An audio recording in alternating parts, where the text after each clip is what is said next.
फांसी के बाद 13 में बनी जगदीश कॉलोनी में कई घरों में बारिश का पानी घुस गया, जिसके चलते मकानों में दरार आ गई व मकानों का ढह जाने का भी खतरा बना हुआ है। आज इन मकान में रहने वाले लोगों ने जमकर प्रदर्शन किया व नारेबाजी की। तमाम तबका जो इस एरिया में रहता है वो गरीब तबका रहता है, मजदूर तबका रहता है। इन लोगों ने प्रशासन से गुहार लगाई है कि जल्द से जल्द इनके घरों में घुसे पानी को निकालने का काम प्रशासन करवाए। साथ ही इनके घरों की मरम्मत के लिए जो मुआवजा है वो भी इन्हें दिया जाए। लोगों का कहना है कि वो अपने घर से बेघर हो गए हैं, वो बाहर रहते हैं, सोना भी उनका उनके घर में नहीं बाहर भी हो रहा है। सीधे तौर पर कहें तो पूरा घासी पिछले हफ्ता की जो बरसात हुई उसमें जलमग्न हो गया था, जिसके चलते जगदीश कॉलोनी के भी ये घर पानी की चपेट में आ गए। फिलहाल इन लोगों का कहना है कि सरकार इनकी गुहार जल्द से जल्द सुने, इनकी मदद करे। जनता टीवी के लिए घासी से अनुराग सिंह। फरीदाबाद की ग्रीनफील्ड कॉलोनी में दिल दहला देने वाली घटना सामने आई है, जहां पर एक ही परिवार के 3 लोगों की मौत हो गई है। मौत होने का कारण जो है वो धुआं बताया जा रहा है। दरअसल बता दें कि करीब रात को 3 बजे के समथिंग जो है वो घर के यानी कि जो फ्लैट है उसके फर्स्ट फ्लोर पर जो है वो कहीं ना कहीं एसी के अंदर आग लगी थी और आग इतनी भयंकर थी कि देखते देखते एसी फट गया और आग जो है वो फर्स्ट फ्लोर में फैल गई। हालांकि गनीमत ये रही कि फर्स्ट फ्लोर पर रहने वाले जो लोग थे वो समय रहते ही जो है वो बाहर निकल आए, नीचे निकल आए और उसके चलते उनकी जान बच गई। परंतु सेकंड फ्लोर पर रहने वाले लोग कहीं ना कहीं जो है वो जिस तरीके से आग लगी और जो धुआं निकला वो सेकंड फ्लोर वाले लोगों को लिए जो है वो कहीं ना कहीं मौत का कारण बना और दम घुटने के चलते 3 लोगों की मौत हो गई, जिसमें पति पत्नी और उनकी बेटी शामिल है। वहीं आपको बता दें कि उसी समय उनका बेटा भी जो है वहीं पर सोया हुआ था, परंतु बेटे ने जो है वो अपनी जैसे तैसे जान बचाई। परंतु इस पूरी घटना में एक ही परिवार के 3 लोगों की जान चली गई और पालतू जानवर यानी कि जो कुत्ता वहां पर था उसका भी दम घुटने के चलते जो है उसकी भी मौत हो गई। सूचना के बाद मौके पर पहुंची पुलिस ने सबको पोस्टमार्टम के लिए सिविल अस्पताल भिजवा दिया है। तो वहीं जो घायल यानी कि जो लड़का था वो घायल अवस्था में उसको निजी अस्पताल में इलाज के लिए भर्ती करा है। बताया जा रहा है कि शॉर्ट सर्किट के चलते एसी में आग लगी थी और धुआं ज्यादा होने के कारण दम घुट गया और 3 लोगों की मौत हो गई। फरीदाबाद से जनता टीवी के लिए मुकेश राजपूत। कई दिनों से लगातार हो रही बारिश के कारण एक बड़ा हादसा हो गया, जिसमें एक 32 वर्षीय महिला की मौत हो गई। हालांकि मामला है रोहतक की नेहरू कॉलोनी का, जिसमें नेहरू कॉलोनी में रहने वाली एक सुनहरी जो कि जर्जर हालत में मकान में अपने परिवार के साथ रह रही थी और उस मकान को किराए के मकान में शिफ्ट कर रही थी। उसी दौरान वह मकान से सामान निकाल रही थी, लेकिन कुछ सामान निकाल लिया था और कुछ सामान अभी बाकी था।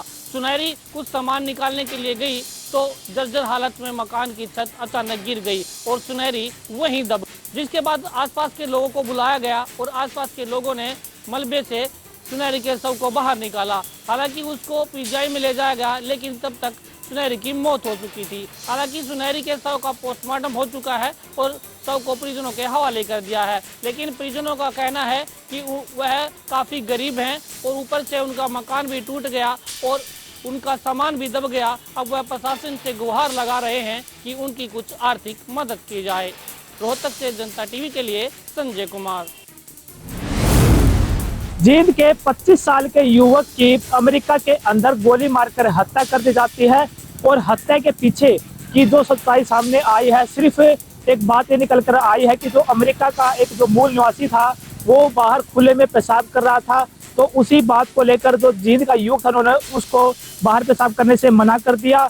उससे वो बौखला गया और उसने अपनी लाइसेंसी रिवाल्वर से जींद के युवक पर ताबड़तोड़ गोलियां चला दी, जिसमें 25 साल के कपिल की मौके पर ही डेथ हो जाती है। जिसके बाद से परिजनों को 5 तारीख की रात को उस घटना के बारे में पता चलता है तो परिवार में बड़ा मातम छा जाता है। और अगर परिवार की बात की जाए तो कपिल के परिवार में 2 माता पिता से अलग 2 बहनें हैं और इकलौता ही वो घर का वारिस था। और बात की जाए परिवार के ऊपर अब दुखों का पहाड़ टूट पड़ा है। और जिस तरीके से गाँव के लोगों की बात की जाए तो गाँव के लोगों का कहना है कि कपिल जो मृतक है वो पहले अगर गांव के जब सिस्टम में रहता था तो वहां पर खुशहाल जीवन जीता था और आने के बाद अमेरिका से आने के बाद गांव के लोगों से मिलने का भी काम करता था। लेकिन अचानक से ये घटना जब घटी है उसके बाद से पूरे गांव में मातम छाया हुआ है।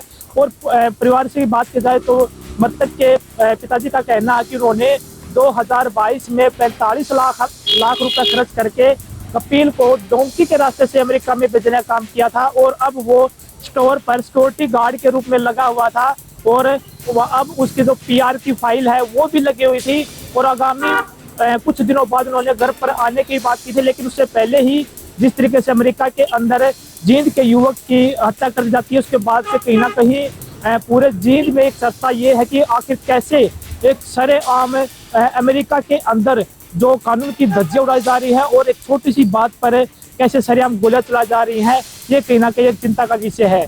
अब देखने वाली बात है कि जो प्रिजन है उन्होंने सरकार से गुजारिश लगाई है, गुहार लगाई है कि वो उनके जो मृतक बेटे है कपिल है उसके डेड बॉडी को अपने पैतृक गांव बरहा कला में लाने में सरकार उनका सहयोग करे।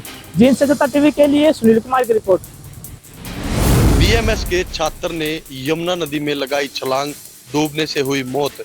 बता दें कि पानीपत सनोली यमुना नदी में एक बीएमएस के छात्र ने छलांग लगा दी और छलांग लगाने से पहले अपना लैपटॉप व पर्स बाहर ही रख दिया। काफी देर तक युवक यमुना नदी के पुल पर ही लटका रहा, लेकिन काफी देर तक लटके रहने के बाद वह यमुना नदी में गिर गया, जिसके बाद गोताखोरों ने भी उसे बचाने का प्रयास किया, लेकिन गोताखोर भी उसे बचाने में नाकाम रहे। युवक पानीपत संभालका के पंचवटी कॉलोनी का रहने वाला है, जो कि बीएमएस की यमुनानगर में पढ़ाई कर रहा था। फिलहाल मृतक छात्र का शव अभी तक बरामद नहीं हुआ है। पुलिस द्वारा मामले की गहनता से जांच की जा रही है। पानीपत से जनता टीवी के लिए अनिल सैनी की रिपोर्ट।